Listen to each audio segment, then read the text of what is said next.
Share on Pinterest. Is there any easy answer? Besides maybe period sex and who the best friend's character is, no subject is as hotly debated as whether or not flirting counts as cheating. That's because every relationship has different rules, so there's no one-size-fits-all definition of cheating, says mental health professional Jorel Carballo M.Ed., a relationship expert and co-creator of Viva Wellness. Cheating is any behavior that a person takes that crosses and betrays a boundary of that specific relationship, he says. For some folks that includes flirting, for some it doesn't. First things first, what constitutes as flirting? The swoony eyes and sustained eye contact. The arm graze and the body swivel, the knowing laugh and suggestive smirk. Most of us know a flirt when we see one, or are the one initiating. What's important to understand, according to Drive, Seth Meyers, licensed clinical psychologist and resident relationship expert for Harmony, is that not all flirts are created equal. They don't all share the same motivation and emotional response to that flirting, he says. Meaning, some flirt with the intention of more happening. Others do it just for fun, or as a form of self-expression. It's also important to understand what flirting isn't. Being nice to someone, giving someone else a compliment, or teasing them isn't necessarily flirting. Where does social media come into play? Yo gotties down in the DM, because often it really does go down in the DMs. Social media allows us to carry on a flirtationship or affairs from the comfort of your own couch, says Carballo. But flirty DMs aren't the only sign of cheating. According to Carballo, these examples may cross the boundaries of your relationship, and therefore qualify as cheating. Following someone you find attractive, commenting on that person's posts, commenting or responding with certain emojis, engaging with frequency, watching someone's snaps or Insta stories, sending someone selfies. How do you know if you've crossed the line? Some signs are obvious, others less so. Your relationship is experiencing negative consequences whether online or offline. If your actions are affecting your relationship, it may be cheating. Think, your partner is feeling insecure in the relationship, or you're going to someone else for emotional support instead of your partner. You're hiding that you have a partner, or simply failing to mention it.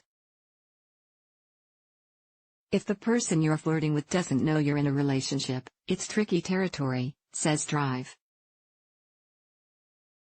Meyers. It suggests that you might be open to something more substantial taking place in the future.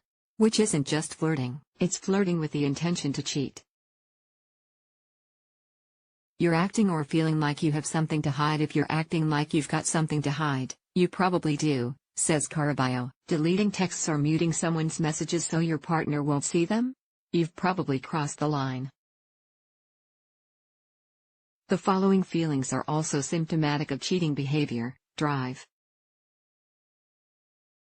Meyers says guilty, ashamed, secretive, angry at yourself, or the third party, afraid, anxious. And what if you truly don't intend to go beyond flirting? If flirting is explicitly allowed in your relationship so long as it stays playful, and not emotional or physical, it's kosher. Keyword, allowed. The only way to know if flirting is allowed, or not? A conversation. It's not as simple as asking someone if they want to be monogamous or polyamorous, says Drive. Meyers. You need to talk about what you each consider cheating, and whether flirting makes that list. So, if you and your partner establish that flirting is cheating, and you flirt, that's cheating. Likewise, if you're in a polyamorous relationship and you and your partner agree that any flirting or physical conduct is okay as long as it's not with anyone in your immediate friend group, and you flirt with someone in that group, that's also cheating. What should you do if you've crossed the line? Start by being honest with yourself about what happened, and why. If your flirting was premeditated or is indicative of a deeper dissatisfaction in your relationship, it may be time to cut ties. If your flirting was just you being you, aka you have a flirty personality. It may mean you're not ready for the type of commitment your partner expects. Or, you may need to establish new boundaries within your relationship that permits this behavior. But if it was simply an oops and your partner would feel betrayed if they had been there or seen your flirty messages, it's time to talk to them. Telling your partner you flirted with someone else might be nerve-wracking, says Jenny Schuyler, Ph.D., LMTF, licensed marriage and family therapist for AdamEve.com. It's the ultimate test of the strength of the relationship and your ability to communicate and compromise. Emphasize that you're sorry, and explain how you will avoid making that mistake again, she says. You may also have a conversation with the person you flirted with, or shut it down the next time it starts back up. Some ways to talk to the person you flirted with: I want to apologize because I crossed a line during our last conversation. I want to let you know that while I enjoy your friendship, I'm in a committed relationship with someone I care for and won't be flirty moving forward. I know flirty banter has always been part of our dynamic, but I recently started seeing someone monogamously, so moving forward I'm not going to be flirty. Hi. I had a great time talking with you on Friday, but I just want to let you know that I'm in a relationship and I'm sorry if my flirty behavior indicated otherwise. It won't happen again. If the flirting happened on the web, an apology may need to be accompanied by hitting the block or mute button. Your and your partner's call. What if you didn't know there was a line to begin with? Have an honest conversation. Not necessarily about the flirting you may or may not have done, says Caraballo, but about what the boundaries of your relationship are. Avoiding this conversation will only lead to future feelings of guilt, confusion, uncertainty, or worse. Bring it up in a neutral environment, aka some place outside the bedroom at some time that isn't right after you had sex. And understand that your partner could have any range of reactions, including being okay with flirting outside of the relationship and wanting to be able to flirt too, to wanting to end the relationship. Some ways to bring it up: I really love spending time together and because I respect you and where this relationship is going. I'd love to talk about whether or not flirting with, kissing, or seeing other people is something we want to be able to do. Yesterday, a barista at the coffee shop and I exchanged some flirty banter. And I've been feeling guilty because I'm not sure whether that's allowed in our current relationship. Would you be open to having a conversation about boundaries? We've been seeing each other for a few weeks, and we've never talked about what we're looking for in a relationship. Are you looking for something exclusive?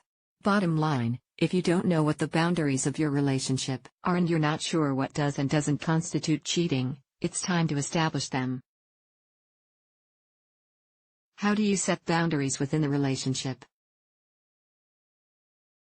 Here are some steps you can take to establish boundaries about what does and does not constitute cheating. Do it early. Timing will vary, but usually somewhere between 3 and 6 months into the relationship is ideal. Get specific. Is DMing someone socially that you're attracted to okay? What about having a coffee alone with a coworker? Is it different if it's dinner? Is texting an ex allowed? Prepare to compromise. Different people have different personalities.